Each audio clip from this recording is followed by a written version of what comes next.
ఓయ్ దోస్తులు, మీకు వీడియోలో చూపిస్తున్నాను కదా. ఎగ్స్ ఎప్పుడు కూడా ఎగ్ పరంగా మనం కర్రీ చేసుకున్నాం అనుకోండి చప్పగా ఉంటుంది. ఇంకా ఎల్లో ఏదైతే ఉంటుందో ఆ ఎల్లో అయితే పిల్లలు తినరు, మనం తిన్నా కొంచెం నీసు కంపు తిన్నా అస్సలు బాగా తగలదు, మనకి డైజెన్ అవ్వలేనట్లు అనిపిస్తుంటుంది. ఒక్కసారి ఇలా ట్రై చేయండి, చాలా బాగుంటుంది. చాలా సింపుల్వే.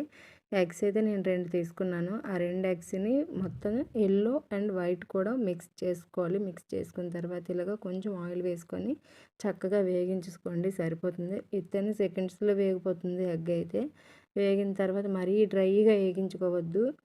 ఉడికిందా లేదా, ఆ పచ్చిపసును పోయినంత వరకు ఉడికిందా లేదా అని చూసుకొని వేగించుకుంటే సరిపోతుంది. అవైతే వేరేగా తీసుకోవాలన్నమాట. వీడియోలో చూపించినలాగా మీరు ఎన్ని ఎగ్స్ తీసుకుంటారో అది మీ ఇష్టం, తిన్న బట్టి. ఇంకా ఆయిల్ తీసుకున్నాను.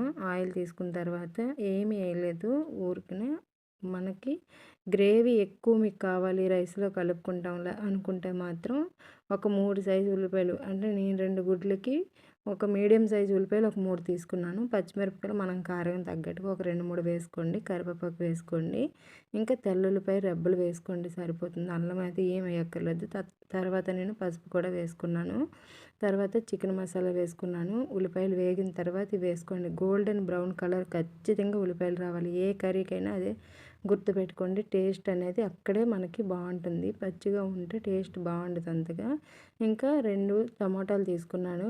కొంచెం మీడియం సైజు టమాటాలు, గ్రేవీ ఎక్కువ కావాలనుకుంటే 2 తీసుకోండి, మీడియం సైజు సరిపోతుంది.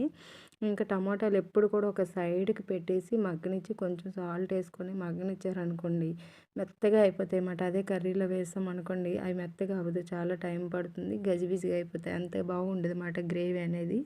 తిన్నప్పుడు ముక్కలు ముక్కల్లాగా ఉంటుంది.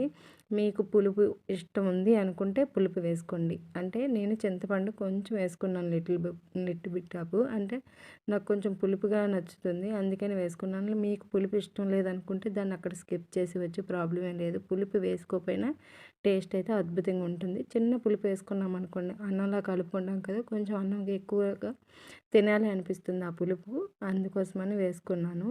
చాలా బాగుంటుంది, ట్రై చేయండి. ఇలాగ మాత్రం మనం పిల్లలు తినరు ఎగ్స్. మా ఇంట్లో అయితే నా పిల్లలు ఆ ఎల్లో అనేది తినరన్నమాట. అందుకోసం చెప్పేసి మ్యాక్సిమం ఎగ్స్ అయితే మాత్రం ఇలాగే చేస్తాను. కొంచెం వాటర్ ఉడికినట్టు వాటర్ పోసుకొని మూత పెట్టేసుకొని దగ్గరికి బాగా ఇంకిపోవాలన్నమాట. అస్సలు వాటర్ అనేది లేకుండా దగ్గరికి బాగా ఇంకిపోతే సరిపోతుంది. ఇంకా నేను రైస్ వేసుకొని తింటున్నాను అనమాట. చాలా అద్భుతంగా ఉంటుంది అంటే ఒక్కసారి ట్రై చేయండి.